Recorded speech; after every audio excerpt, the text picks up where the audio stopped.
kinds of books on the museum. Same have had agendas, whether personal, and the former Met director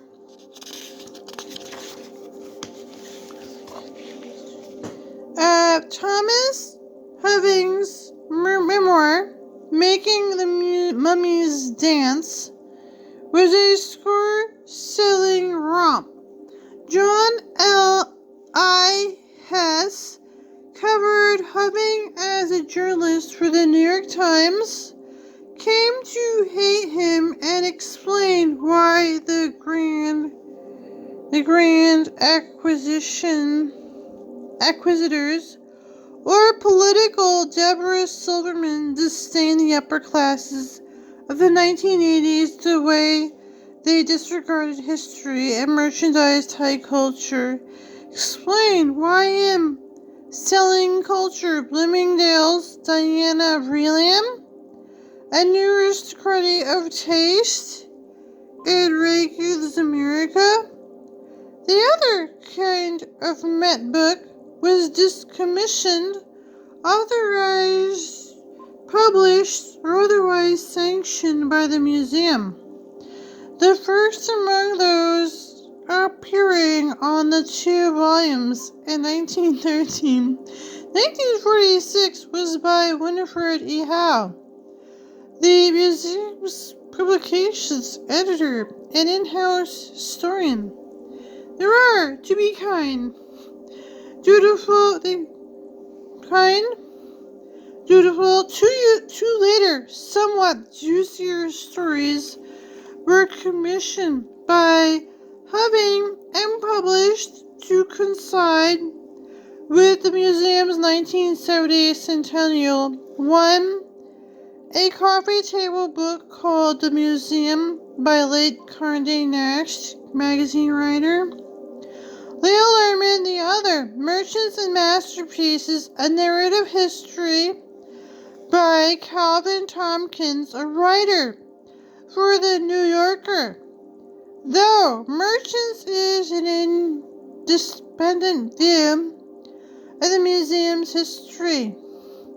As Tompkins wrote in his acknowledgement, the book was conceived by and for the museum. He used museum-paid researchers, and he submitted his manuscripts to museum officials for comment. Nanny Danziger, author of the 2007 book Museum, Behind the Scenes at the Metropolitan Museum of Art, the other I was supposed to wait for, had changes forced on him. Early that year, Viking Press distributed advance proofs of the book made up of a series of edited interviews with museum employees, friends, and trustees, which was to be published May, but then museum didn't appear as scheduled. What did was a brief New York Magazine article revealing a delay so it could be expurgated. The publisher said the changes were run-of-the-mill. Harold Holzer said they were a matter of fact checking and no wild-eyed running around to get things changed.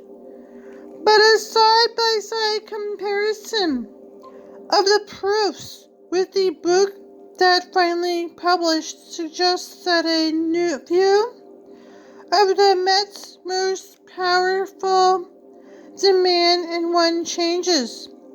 Cutting remarks made by the vice chairman Annette Della Renta, a list of paintings owned by the trustee Henry Kravis, the entire section of trustee Emerita Jane Reitman, all vanished. And their words weren't the only ones that the museum had tried to erase. Simultaneously, The Clerks of Cooperstown by Nicholas Fox Weber. A book that the family had produced two of America's greatest modern art collectors.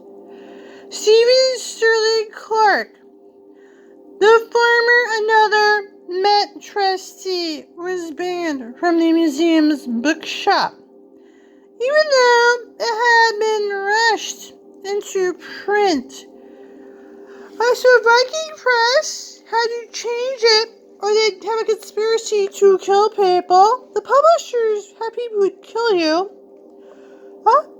They were not just a drug, though. It's a huge alchemical experiment. Man's worst attributes: extravagance, lust, gluttony, inquisitiveness, envy, avarice, greed, egotism, and pride. The very best.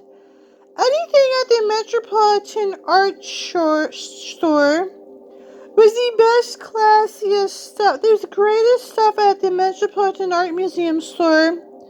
For you to be classy, they'd have the finest stuff. Be classy. The classiest, finest stuff for you to market and sell. And rip off at China. China ripping off ancient artifacts was the classiest stuff to rip off. Like some demented art experiment, the classiest stuff for Chinese to steal your patents. I'm from Beijing. I'm poor now, right? They had some of the classiest stuff for Chinese to take our classiest stuff.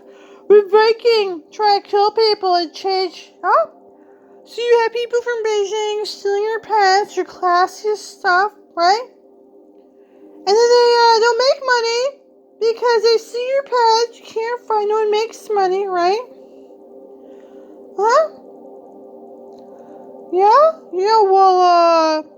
Yeah, they're stealing your pants and they couldn't make money because they're stealing your pants, The classiest hoity-toity stuff at the museum where you can go steal pants and you don't make money, That's extravagant, nicest stuff to steal your pants and you don't make money. You want all this money, but they don't make any because they just steal off your finest extravagant stuff and make fun, you make it trashy. You can't make it.